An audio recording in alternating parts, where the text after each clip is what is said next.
Question number 4, Dr Megan Woods. Thank you, Mr Speaker. My question is to the Minister supporting Greater Christchurch Regeneration. Does he agree with the Prime Minister who said with regard to the Canterbury earthquakes on behalf of the government, let me be clear, that no one will be left to walk this journey alone? If so, does he think that all relevant information prepared by his government has been made available to Cantabrians to assist them navigating post-earthquake decisions? Mr Speaker. Honourable Jerry Brownlee. Mr Speaker, in answering those 2 questions, may I say to support those answers, the government has invested around $17.5 billion in helping Greater Christchurch rebuild after the 2010 and 11 earthquakes. This includes $11.2 billion that EQC expects to spend in response to the earthquakes, $2.5 billion of which is spent establishing the Canterbury Home Repair Program. It includes $1.5 billion spent purchasing red zone land to enable 8,000 families to move on with their lives. $1.7 billion on the SCIRT program to rebuild damaged roads, bridges and underground services. More than $1 billion to renew educational facilities and build some of the country's most modern schools. Another $1 billion rebuilding the region's health facilities, including a new hospital at Burwood and new outpatients facilities and acute services building on the Christchurch Hospital campus. We've invested another $1 billion in important anchor projects which will see Christchurch have some of the best civic facilities in the world, let alone the country.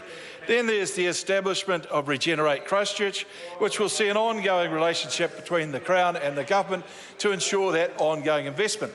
Mr Speaker, there are many more examples I could give in answer to the first part of the question, which is yes, I do agree with the Prime Minister, and in answer to the second part of the question, yes. Mr Speaker. Point of order, Mr Speaker. Order. Point of order, Mr Speaker.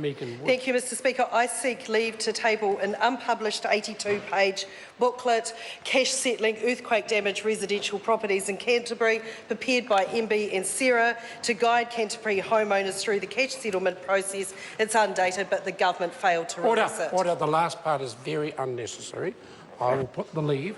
Leave is sought to table that particular document. Is there any objection? There is none. It can be tabled.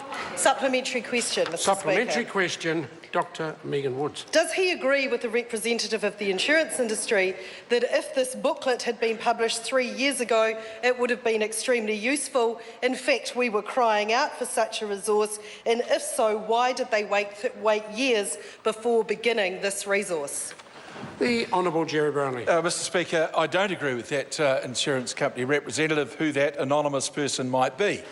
Whoever that person might be. Mr Speaker, the booklet was worked on by MB between February and late September of 2015, 7 months. At the start, insurance settlements in Christchurch were at 83%. By the time they finished, they'd risen to 93%. As of April of this year, as of where we are at the present, those insurance settlements are at 96%. The book itself was considered by those who reviewed it to be extremely confusing and likely to be most unhelpful. Many of those comments, in fact, came from the same insurance people that perhaps the member is relying on. What I'd point out to her is that the government itself, in buying out the 8,000 people on the red zones, discovered over 60 different policy settings for what, on the face of it, may have seemed to be the same type of policy. The book that wasn't published because it wasn't helpful, having read it, now that I know the members read it, it may explain some of her confusion. Supplementary question. Supplementary question. Order. Written by his department. But if this book... I need to just call the member. Thank you. Supplementary question, Dr Megan. Thank you. So if this book was so flawed, why was a representative of the insurance industry saying if the booklet was being published 3 years ago, it would have been extremely useful? In fact, we were crying out for such a resource at the time.